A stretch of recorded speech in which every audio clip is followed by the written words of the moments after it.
నమస్కారం నాగార్జున గారు. నమస్తే అంజి గారు. విజయసాయిరెడ్డి గారు కోపంలో ఈ కమ్మ కమ్యూనిటీ అనేది చాలా గట్టిగా తీసుకొనొస్తున్నారండి. హ్మ్. అసలు ఆ కమ్యూనిటీయే మొత్తం నడుపుతుంది ఛానల్ వ్యవస్థ. ఇంకేది లేదు. హ్మ్. వాళ్ళే టార్గెట్ చేస్తున్నారు. అదేనండి. ఆయన ఇంక అప్పుడు ప్రీవియస్ అలా ఉన్నారు. ఇప్పుడు కూడా సేమ్. అదేనండి. మొన్న జరిగిన ఇష్యూ ఉంది చూసారా? అవును. ఇంక దాని తర్వాత ఇంక మళ్ళీ సేమ్ టార్గెట్ సేమ్. ఆ సామాజిక వర్గాన్ని. అవును. ఇది కరెక్టే అంటారా? అంటే అంజి గారు విజయసాయి రెడ్డి గారి విషయం గనక తీసుకుంటే, హ్మ్. మొదటి నుంచి ఆయన వ్యవహార శైలి అనేది వివాదాస్పదంగానే ఉంటుంది. ఆయన వేసే ట్వీట్లు గాని, మాట్లాడే మాటలు గాని, గతంలో చంద్రబాబు నాయుడు గారిని, పవన్ కళ్యాణ్ గారిని ఈయన మాట్లాడేటువంటి మాటలు హద్దు దాటి మాట్లాడినట్టుగా ఉండేది. కానీ ఒక సంవత్సరం, సంవత్సరన్నర కాలంగా కొంచెం విజయసాయి రెడ్డి గారు మారిపోయారని మనలాంటి వాళ్ళమందరం కొంచెం హ్యాపీగా ఫీల్ అయ్యాం. కానీ మళ్ళీ లేదు నేను మారలేదు. నేను వెనకటి విజయసాయి రెడ్డిని అని చెప్పేసని ప్రూవ్ చేసుకోవడానికి మళ్ళీ మొన్నటి నుంచి మొదలుపెట్టారు. అంతకుముందు చాలా అగ్రెసివ్‌గా మాట్లాడే మనిషి కొంత స్లో అయ్యారు. ఒక 1 ½ ఇయర్ నుంచి. హ్మ్. హ్మ్. కారణాలేవైనా కావచ్చు. ఓకే. బట్ మొన్నటి వివాదం యాక్చువల్‌గా ఏంటంటే, ఆ టాపిక్ గురించి మాట్లాడాలంటే కూడా కొంత ఇబ్బంది. ఎందుకంటే ఒక భార్యాభర్త మధ్య ఉన్నటువంటి ఒక వివాదం అది. హ్మ్.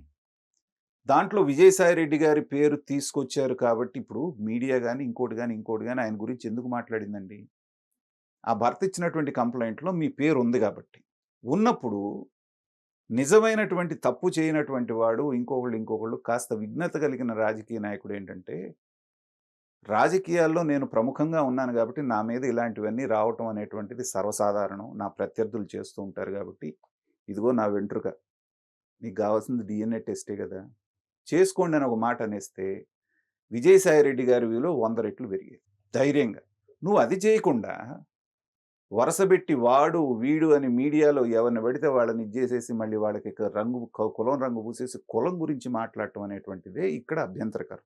విజయసాయి రెడ్డి గారి ఇన్వాల్వ్‌మెంట్ ఉందా? లేదా? అనేటువంటిది తేల్చేవాళ్ళు తేలుస్తారు. లేకపోతే అది అలా వదిలేస్తారు. దాని మూలాన సమాజానికి వచ్చేది లేదు, పోయేది లేదు. ప్రజలకు ఉపయోగకరమైనది ఏం లేదు. 2 రోజులు ఎంటర్‌టైన్‌మెంట్ తప్పితే. కానీ నువ్వు మాట్లాడినటువంటి మాటలు ఇప్పుడేమైంది? నువ్వు ఒక మాట అంటే, ఆ మీడియా ఛానల్స్‌లో ఉన్నట్టు నువ్వు ఎవరెవరినైతే అన్నావో ఆ సాయంత్రానికి అందరూ కట్టగట్టుకొని ఒక్కొక్కళ్ళు వాయి తీసి వదిలేసారుగా. అవును. నువ్వు అన్నదానికంటే 4 రెట్లు ఎక్కువ అన్నారుగా. అంటం ఎందుకు? అనిపించుకోవటం ఎందుకు? పైగా గతంలో చేసిన తప్పులనే మళ్ళీ వీళ్ళు చేస్తున్నారు. అది అర్థం కావట్లేదు. ఏ కమ్మ కులాన్నైతే మీరు టార్గెట్ చేసి, అది కమరావతి, అమరావతి గాదు. ఆ తర్వాత ఒక కులం వాళ్ళే మిమ్మల్ని ఇది చేశారనేటువంటిది ఆ కుల ద్వేషం చేసి ఆ కులాన్నే ఆంధ్ర రాష్ట్రంలో లేకుండా తరిమేయాలని మీరు చేసిన పిచ్చి పని మూలానే ఐక్యత లేనటువంటి కమ్మ కులం అంతా ఐక్యమైంది. అలాగే మీరు చేసిన దాష్టీకాలు, మీరు చేసినటువంటి పనుల మూలానగా ఎప్పుడూ కలవరేమో రంగా గారి హత్య తర్వాత అనుకున్నటువంటి 2 కులాలు కమ్మ, కాపు కలిసాయి. ఆ 2 కలిసే కదా మిమ్మల్ని 100 అడుగుల లోతులో పాతిపెట్టేశారు. అయినా కూడా బుద్ధి తెచ్చుకోకుండా మళ్ళీ కులం.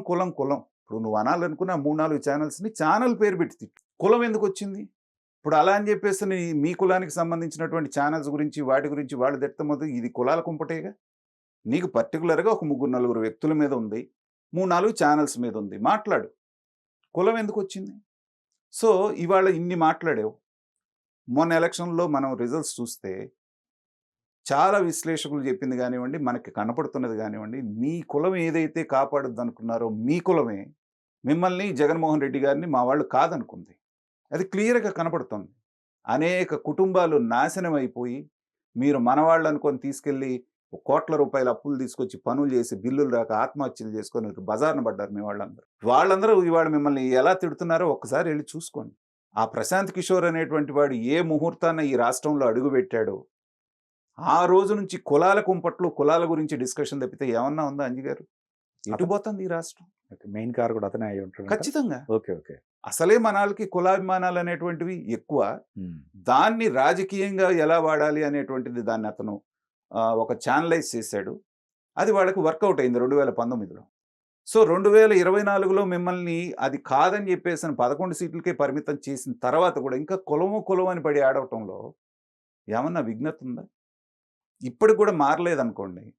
ఇక వీళ్ళని రాష్ట్రం నుంచి తరిమికొట్టడం తప్పితే వేరే మార్గం లేదు ప్రజలకి.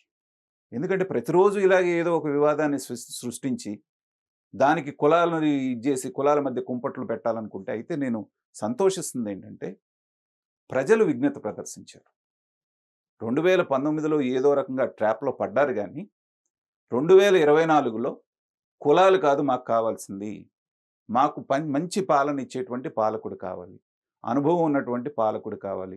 అమరావతి కట్టేటువంటి పాలకుడు కావాలి. పోలవరం కట్టే పాలకుడు కావాలి. ఉద్యోగాలు ఇచ్చే పాలకుడు కావాలి. రోడ్లు వేసే పాలకుడు కావాలని కూటమి ప్రభుత్వాన్ని తెచ్చుకున్నారు.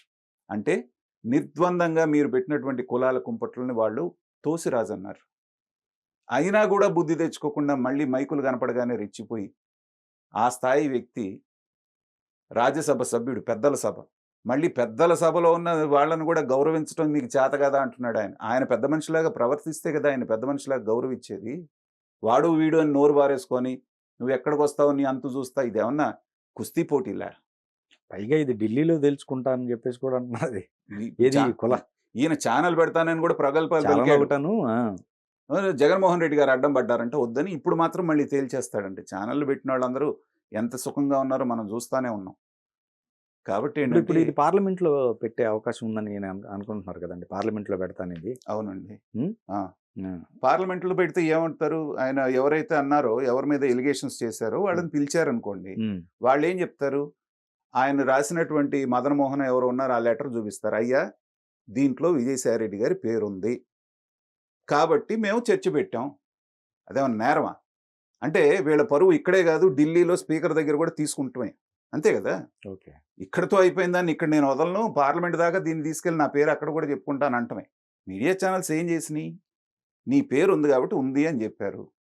దాంట్లో నిజానిజాలు ఏంటనేటువంటిది వాళ్ళకున్నటువంటి ఇన్ఫర్మేషన్ ప్రకారంగా 2, 3 చర్చా కార్యక్రమాలు పెట్టారు. దానికే ఉరేసేస్తావా వాళ్ళని? అంత తేల్చేస్తావా? అంత సామాన్యమా? ఇవాళ ఏమైంది? వాళ్ళ జర్నలిస్టులందరూ ఏకమవుతుండేటప్పటికి నేను అందరిని కాదు అంది, కొంతమందిని అన్నానని మళ్ళీ నువ్వు వివరణ ఇచ్చుకోవాల్సొచ్చింది. వాళ్ళలో ఐక్యత ఉండదా? కాబట్టి అనుభవం ఉన్నటువంటి విజయసాయిరెడ్డి గారు మారిన ఒక సంవత్సరం, సంవత్సరన్నరగా ఉన్నటువంటి విజయసాయిరెడ్డి గారు మళ్ళీ బయటికొస్తే బావుంటుంది. లేదా అంతకుముందు 3.5 సంవత్సరాలు ఉన్నటువంటి విజయసాయిరెడ్డి గారే బయటకొచ్చారనుకోండి, ఇంకా ఇబ్బందులు పడాల్సొస్తుంది. అంతకు మించి వేరే ఏం లేదు.